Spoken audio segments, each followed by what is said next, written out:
আসসালামু আলাইকুম ওয়া রাহমাতুল্লাহি ওয়া বারাকাতুহু। আলহামদুলিল্লাহ হামদান কাসীরান তাইয়িবান মুবারাকান ফীহি ওয়া নাশহাদু আল্লা ইলাহা ইল্লাল্লাহু ওয়াহদাহু লা শারীকা লাহু ওয়া নাশহাদু আন্না সাইয়্যিদানা ওয়া হাবিবানা মাওলানা মুহাম্মাদান আবদুহু ওয়া রাসূলুহু সাল্লাল্লাহু আলাইহি ওয়াসাল্লাম। সম্মানিত উপস্থিতি, সামনে আমাদের খুব গুরুত্বপূর্ণ একটা আমাল কুরবানি আমাদের সামনে উপস্থিত হচ্ছে। বড়ই আনন্দের একটা বিষয়। আল্লাহর নৈকট্য হাসিলের জন্য আমরা আমাদের প্রিয় বস্তুটা, প্রিয় জিনিসটা আল্লাহর রাস্তায় আমরা কুরবানি করব ইনশাআল্লাহ। কুরবানির অর্থ হচ্ছে, কোরবান থেকে শব্দটা এসেছে। এর অর্থ হচ্ছে উৎসর্গ করা, নৈকট্য লাভ করা। এর মূল উদ্দেশ্য আল্লাহর নৈকট্য হাসিল করা। আমার ভাইয়েরা, আল্লাহ সুবহানাহু ওয়া তাআলা আমাদের প্রত্যেককেই যারা মালে নেসাবের অন্তর্ভুক্ত তাদেরকে যেন আল্লাহ কবুল করেন, কুরবানি করার যেন তৌফিক দান করেন। তার সাথে সাথে যত যিনারা মালে নেসাবের অন্তর্ভুক্ত নয় তিনাদেরকেও আল্লাহ যেন কুরবানি করার তৌফিক দান করেন। সকলে বলুন আমিন। কুরবানি করার সময় কিছু নিয়ম কানুন আমাদের জেনে রাখা আবশ্যিক কর্তব্য। কুরবানির আমি যে করব সেটা কেবলমাত্র আল্লাহকে খুশি করার জন্য, আল্লাহর রেজামন্দি হাসিল করার জন্য। আল্লাহ সুবহানাহু ওয়া তাআলা কুরআনুল কারীমের সূরার নাম সূরা আল আনআম 162 নম্বর আয়াতে কারিমাতে আল্লাহ বলেন, কুল ইন্না সলাতি ওয়া নুসুকি ওয়া মাহইয়ায়া ওয়া মামাতি লিল্লাহি রাব্বিল আলামিন। হে আমার হাবিব, আপনি মানুষদেরকে বলুন, আমার নামাজ, আমার জীবন, আমার রোজা, এই সমস্ত কিছু, আমার মৃত্যু, আমার হায়াত, এ সব আল্লাহ সুবহানাহু ওয়া তাআলার জন্য। আমার বলতে কিছু জিনিস নেই, যা কিছু আছে সব আল্লাহর দেওয়া আমানত। কুরবানির কিছু নিয়ম আমাদেরকে অবশ্যই জানা দরকার। কুরবানির কুরবানি যে পশুকে আমরা দেব, কোন কোন পশুতে কুরবানি হয়? কুরবানি কয়েকটা পশুতে হয়। এক নম্বর হচ্ছে গরু, উট, মহিষ, এই রকম প্রাণীতে আমরা কুরবানি দিতে পারি।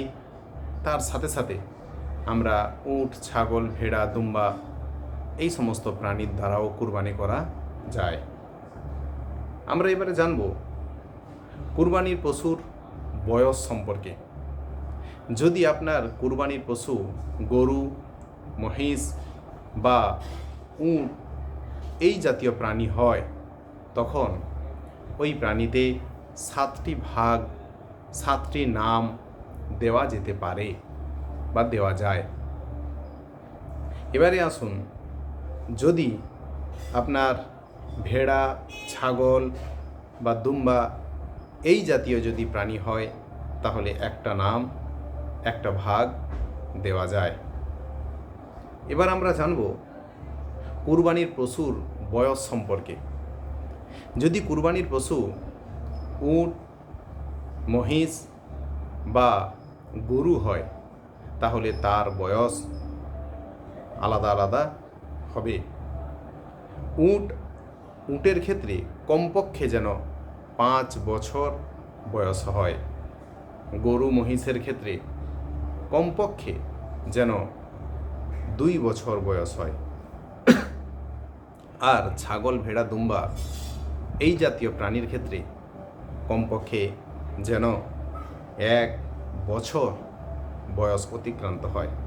এখানে একটা বিষয়, ছাগল, ভেড়া, দুম্বা এই জাতীয় প্রাণী যদি 1 বছর না হয়, দেখা যাচ্ছে যে 8 মাস, 9 মাস বা 10 মাস তাদের বয়স হয়ে গেছে, কিন্তু তাদেরকে 1 বছরের মতো একটা প্রাণীর সমতুল্য মনে হচ্ছে, সেক্ষেত্রেও ওই সমস্ত প্রাণীকে কুরবানি দেওয়া যায়। আমার ভাইয়েরা, এরপরে আমরা কুরবানির মাংস সম্পর্কে আলোচনা করব। কুরবানির পশুর মাংস আমরা সাধারণভাবে শুনে এসেছি 3 ভাগে ভাগ করতে হয়। 1 ভাগ নিজের জন্য, এক ভাগ আমার আত্মীয় স্বজনের জন্য, আর এক ভাগ অভাবগ্রস্ত দুস্থ দরিদ্র পরিবারদের জন্য, মিসকিনদের জন্য। আমার ভাই, যদি আমরা এইভাবে ভাগ না করি, নিজের কাছে যদি রাখি, তাহলেও কুরবানি হয়ে যাবে। কিন্তু কুরবানির একটা উদ্দেশ্য সমস্ত মানুষের, তারা যারা মালে নেশাবের অন্তর্ভুক্ত নয়, যারা কুরবানি দিতে পারল না, তারাও যাতে মাংস পায়, এটা কিন্তু একটা সুন্নাত। সুতরাং অভাবগ্রস্ত ব্যক্তিদেরকে দেওয়াটা দরকার। আমার ভাই, কুরবানির আমরা কখন করব? আগে ঈদের নামাজ আদায় করব, ঈদুল আজহার নামাজ আদায় করব, না আগে কুরবানি করব? এ নিয়েও খুব সুন্দর মাসলা আপনাদের সামনে পরিবেশন করা হচ্ছে। প্রথমেই কিন্তু ঈদুল আজহার নামাজ জামাতে আদায় করা লাগবে। নামাজ পড়ার পরে তারপরে কুরবানি দিতে হবে। এটা কোথা থেকে পাবেন? কোরআনুল কারীমের 30 নম্বর পারা, ছোট্ট একটা সূরা। আল্লাহ রাব্বুল আলামিন বলেন, ফাসাল্লি লিরাব্বিকা ওয়ানহার। হে আমার হাবিব, আপনি প্রথমে নামাজ পড়ুন, তারপরে নাহার করুন, অর্থাৎ কুরবানি করুন। সুতরাং আমাদের প্রত্যেকের কর্তব্য প্রথমে নামাজ পড়া, অর্থাৎ ঈদুল আজহার নামাজ আদায় করা জামাতের সাথে, তারপরে বাড়িতে এসে কুরবানি করা। কুরবানির স্থানটা কোথায় হবে, এটা নিয়ে অনেকে প্রশ্ন করেন। কুরবানির স্থান আমরা দেখি যে যার বাড়িতে করে, কিন্তু আল্লাহর রসুলের হাদিস থেকে পাওয়া যায়, আল্লাহর রসুল যেখানে নামাজ পড়তেন, অর্থাৎ ঈদুল আজহার নামাজ যেখানে হয়েছে ঈদের মাঠে, ওইখানেই কুরবানি করতেন। বাড়িতে করলে যে কুরবানি হবে না, এটা আমি বলছি না, কিন্তু উত্তমটা হচ্ছে সমস্ত ব্যক্তিরা এসে ঈদের মাঠে কুরবানি করবে এবং সবাই স্বচক্ষে দেখবে যে আমার প্রিয় এই জিনিসটাকে, এই প্রাণীটাকে, যার প্রতি আমার মহব্বত বসে গেছে, যাকে কিনেছি আমার হালাল পয়সা দিয়ে এবং যাকে কিনেছি আমার উপার্জিত পয়সা দিয়ে, সেটা আমি আমার নিজের জীবনের চাইতেও দামি ভাবছি আল্লাহর হুকুমকে পালন করার জন্য, আল্লাহর রেজামন্দি হাসিল করার জন্য, তাই আমি কুরবানি করছি। তো আমার ভাই, বাড়িতে যদি করেন কোনো অসুবিধে নেই। কুরবানি করার আগে একটা জিনিস আমাদেরকে লক্ষ্য রাখতে হবে, যিনি ইমাম সাহেব এলাকার মসজিদের, তিনার দ্বারা যদি কুরবানি করা যায় খুবই ভালো। নচেত নিজে যদি পারেন নিজের হাতে আপনি কুরবানি করুন। কিন্তু কুরবানি করলে ইমাম সাহেবের যিনি করবেন, তিনার একটা মজুরি আগে থেকে ধার্য করে দেওয়াটা উচিত। কুরবানি করার পরে আমি ইমাম সাহেবকে খুশিতে একটা কিছু টাকা আমি দিলাম, এটা যেন আমরা না করি। আগে থেকে ঈদের মাঠে ঘোষণা করে দেওয়া দরকার যে প্রত্যেকে ইমাম সাহেব যাদের কুরবানি করবে, বড় প্রাণীর জন্য এত টাকা, ছোট প্রাণীর জন্য এত টাকা। কেননা ইমাম সাহেবদেরকে সত্যি ভাবতে অবাক লাগে, বর্তমান সময়ে আমরা মসজিদ, অনেক বড় বিল্ডিং পরিকাঠামো একেবারে চাকচিক্য করে আমরা মসজিদ তৈরি করতেছি, ইমাম সাহেবকে নিযুক্ত করার জন্য কঠিন থেকে কঠিন পরীক্ষা পর্যন্ত নিচ্ছি, কিন্তু বেতন পরিকাঠামো দেখলে একটা দিন মজুর যা মান্থলি পারিশ্রমিক হিসাবে সে যা উপার্জন করে, একজন মসজিদের ইমাম সাহেব তার বেতন তার চাইতে অনেক গুণে কম। দুর্ভাগ্যের বিষয়, জাতি সেই কারণেই আজকের অধঃপতনে চলে যাচ্ছে। ইমাম সাহেবদের বেতন বর্তমান সময়ে যদি আমি ভাবি, মিনিমাম 10,000-এর নিচে হওয়াটা উচিত নয়। আল্লাহ আমাদেরকে সঠিক বোঝার তৌফিক দান করুক। তারপরে কোনো পরিবারের সবাই যদি মালে নেশাবের অধিকারী হয়, অর্থাৎ সবাই ধরুন বিজনেস করে, চাকরি করে, প্রত্যেকের অর্থ সম্পদ আছে, সবাই যদি মালে নেসাবের অধিকারী হয়, মালে নেসাব মানে যার কাছে 7.5 ভরি সোনা বা 52.5 ভরি রূপা বা দুটো মিলে যদি একটার সমপরিমাণ হয় বা সেই রকম পরিমাণ যদি অর্থ সম্পদ থাকে, ওই ব্যক্তিকে মালে নেসাব হিসাবে গণ্য করা হয়।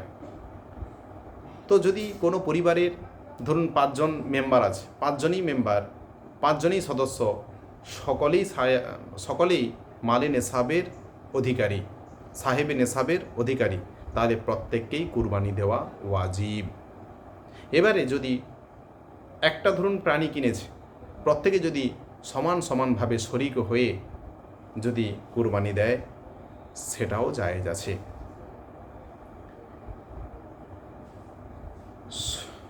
এবারে আমরা জানব দরিদ্র ব্যক্তির কুরবানি।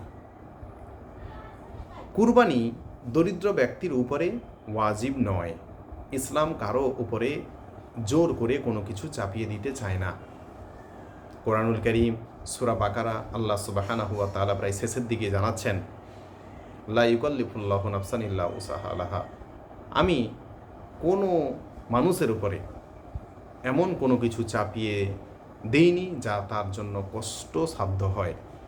সুতরাং আমার ভাইরা, দরিদ্র ব্যক্তির উপরে আল্লাহ কুরবানি ওয়াজিব করেননি। কিন্তু আল্লাহ এটাও বলেছেন, যদি কোনো দরিদ্র ব্যক্তি কুরবানি দিতে চায়, আল্লাহর রসুল জানায়, কোনো দরিদ্র ব্যক্তি যদি কুরবানি দিতে চায়, তাহলে সে সেটাকে নিজের উপর ওয়াজিব করে নিল, সে কুরবানি দিতে পারে। একা পারছেন না, 2 জন মিলে দেন, 2 জন পারছেন না, 3 জন মিলে দেন, 3 জন পারছেন না, 4 জন মিলে দেন, 7 জন মিলে ভাগেও কুরবানি দেন। কুরবানি মস্ত বড় যেহেতু একটা আমাল, তাই এটা যদি করা যায় এর সব অফুরন্ত পাওয়া যাবে। কুরবানি সাথে যদি কেউ আকিকা করে, এই প্রশ্নটা প্রায় মানুষ করে থাকে যে কুরবানির সাথে কি আকিকা করা যাবে? হ্যাঁ, কুরবানির সাথে ওই পশুতে আকিকাও করা যাবে।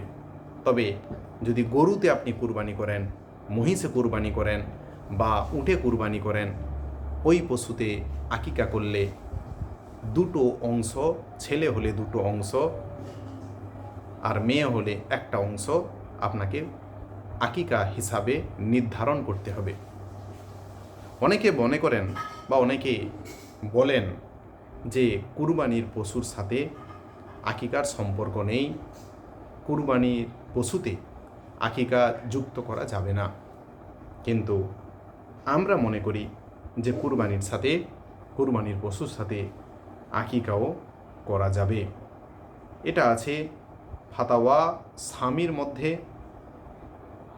রদ্দুল মুহতারের মধ্যে 6 নম্বর খণ্ডর 326 নম্বর পৃষ্ঠাতে উল্লেখিত আছে পরিষ্কারভাবে যে কুরবানির সাথে আকিকা করা যাবে। এবারে আসেন, কুরবানি এমন পশু দিয়ে করবেন যেই পশুর যেন দাঁত থাকে। এখন যদি দেখেন পশুর দাঁত নেই বা পশুর অনেকগুলো দাঁত ভেঙে গেছে, সেই কারণে ওই পশুটি ঘাস খেতে পারছে না, ওই রকম পশুতে কুরবানি জায়েজ হবে না। দ্বিতীয় কথা, যদি শিং না থাকে, তাহলে কি সেই পশু দিয়ে কুরবানি করা যাবে? আমার ভাইয়েরা, যে পশু কেনার সময় শিং ছিল বা আপনি শুনেছেন যে পশুর আগে শিং ছিল কিন্তু ভেঙে গেছে, পুরো শিংটা ভেঙে গেছে, তাহলে ওই পশু দিয়ে কুরবানি করা যাবে না। বা পশুটির প্রায় 3 ভাগের 1 ভাগ ভেঙেছে, বেশি শিংটা আছে, 2 ভাগ শিং এখনও আছে ওই পশুর সঙ্গে যুক্ত হয়ে আছে মাথাতে, তাহলেও সেই পশু দিয়ে কুরবানি করা যাবে। একটা কথা, যে পশুর এমন অনেক পশুকে দেখতে পাওয়া যায়, গরুকে আমরা দেখতে পেয়েছি যার শুরু থেকেই শিং নেই, এমন অনেক প্রজাতির গরু আছে। তাহলে কোনো অসুবিধে নেই, যেহেতু তার জন্ম থেকে শিং নেই। ওই রকম প্রজাতির গরুর যদি প্রাপ্তবয়স্ক হয়, তাহার হৃষ্টপুষ্ট হয়, তাহলে তার দ্বারাও কুরবানি করা যাবে। এবারে আছেন, পশু মারা গেছে, কুরবানির পশু আপনি কিনে নিয়ে এসেছেন, হঠাৎ করে দেখলেন কুরবানির পশুটা শারীরিক অসুস্থতার কারণে হঠাৎ করে মারা গেছে, বা পশুটি চুরি হয়ে গেছে, তাহলে কি হবে?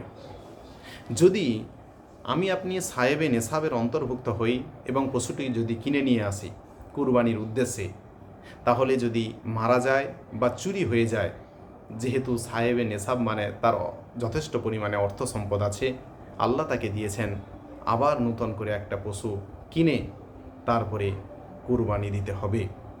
কিন্তু যে গরিব মানুষটা, যে সাহেবে নেশাবের অন্তর্ভুক্ত নয়, সে নিজের ইচ্ছায় অর্থ সম্পদ জমা করে কুরবানির একটা পশুকে কিনেছে আর বাড়িতে নিয়ে এসেছে, হঠাৎ করে মারা গেছে বা চুরি হয়ে গেছে, তার জন্য নূতন করে পশু কিনে কুরবানি দিতে হবে না। মৃত ব্যক্তির নামে কুরবানি করা যাবে কি না, এই ব্যাপারে প্রচুর পরিমাণে বর্তমান সময়ে আপনি দেখতে পাবেন, বিশেষ করে কুরবানির সময় এলে আলেম ওলামাদের মধ্যে প্রচুর মতবিরোধ। আমার ভাই, মৃত ব্যক্তির নামে কুরবানি দেওয়া যাবে।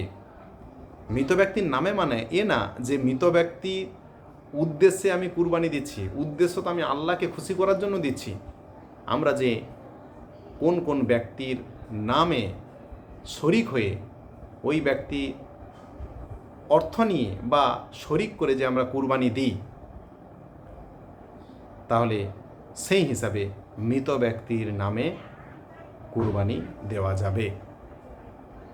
কেননা রাসূলুল্লাহ সাল্লাল্লাহু আলাইহি ওয়াসাল্লাম হযরত আলী কাররামাল্লাহু ওয়াজহাহুকে বলেছিলেন, হে আলী, তুমি আমার নামে কুরবানি দিও। সুনানে আবু দাউদে হাদিসটি পাবেন 2 নম্বর খণ্ড 29 নম্বর হাদিস, তিরমিজি শরীফের 1 নম্বর খণ্ড 275 নম্বর হাদিস, মিসকাত শরীফেও এই সম্পর্কে আমরা হাদিস পেয়েছি যে মৃত ব্যক্তির নামে কুরবানি দেওয়া যায়। কুরবানির পশুর চামড়া, এবারে দেখতে পাওয়া যায় কুরবানির পশুর চামড়া যদি আমি নিজের জন্য ব্যবহার করি তাহলে করা যাবে, কিন্তু কুরবানির পশুর চামড়া যদি আমি বিক্রি করি, তাহলে বিক্রিকৃত যে অর্থটা পাওয়া যাবে সেই অর্থটাকে সদকা, সেই অর্থটাকে গরিব দুঃখী মানুষদের উদ্দেশ্যে দান করে দিতে হবে। আমার ভাইয়েরা, অনেকে গরু কিনে নিয়ে আসার পরে, কুরবানির প্রাণী কিনে নিয়ে আসার পরে যিনারা চামড়া খরিদ করেন, তিনারা কুরবানির আগে দাম দর করে নেয় যে এত টাকায় চামড়াটা কিনবো। এটা কিন্তু ঠিক নয়। অ্যাকচুয়ালি দাম করতে হবে কুরবানি দেওয়ার পরে। সুতরাং এগুলো আমরা যেন সব সময় লক্ষ্য রাখি। কুরবানির আরও অনেক ছোট বড় মাসলা মাসাইল আছে, সেগুলো আমরা আস্তে আস্তে জানব। যিনারা জানেন তিনাদেরকে আমরা জিজ্ঞাসা করে জেনে নেব। এটাই হচ্ছে বড় ভূমিকা রাখে যে আমি যা জানিনি অপরের কাছ থেকে জেনে নেওয়া। সুতরাং আমার ভাইয়েরা, কুরবানি যেহেতু আর কয়েকদিন বাকি আছে, সেই জন্য আমাদের প্রত্যেকের কর্তব্য কুরবানি নামক এই আমলটা যেন আমরা করতে পারি। কেননা আল্লাহ রসুল সাল্লাল্লাহু আলাইহি সাল্লাম বলেন, যে ব্যক্তি কুরবানি সামর্থ্য রাখে কিন্তু কুরবানি করল না, সে যেন আমাদের এই ঈদগাতে না আসে, ঈদের নামাজে যেন না আসে। কত বড় মাপের একটা কথা। সুতরাং আল্লাহর রসুল এটাও বলেছেন, কুরবানি এত গুরুত্বপূর্ণ একটা আমাল, যখন আপনি কুরবানি করলেন আর ওই পশুর রক্ত ফোঁটা মাটিতে পড়ার আগেই আল্লাহ কিন্তু কুরবানি কবুল করে নেন। সুবহানাল্লাহি ওয়া বিহামদিহি। কুরবানির পশুর উপর চড়ে কুরবানি দাতাগণ জান্নাতে যাবেন। আল্লাহর রসুল বলেন, যে প্রাণীকে আপনারা কুরবানি দিচ্ছেন সেই প্রাণীর শরীরে যত লোম আছে সেই লোমের সমপরিমাণ সওয়াব কুরবানি দাতার আমলনামায় আল্লাহ সুবহানাহু ওয়া তাআলা দান করেন। অনেক ফজিলতপূর্ণ হাদিস আল্লাহর রসুল বলেছেন। সুতরাং আমাদের প্রত্যেকের কর্তব্য কুরবানির দেওয়া। আল্লাহ যেন আমাদেরকে দেওয়ার সামর্থ্য দান করেন। আমিন। ওয়া আখির দাওয়ানা আনিল হামদুলিল্লাহি রাব্বিল আলামিন।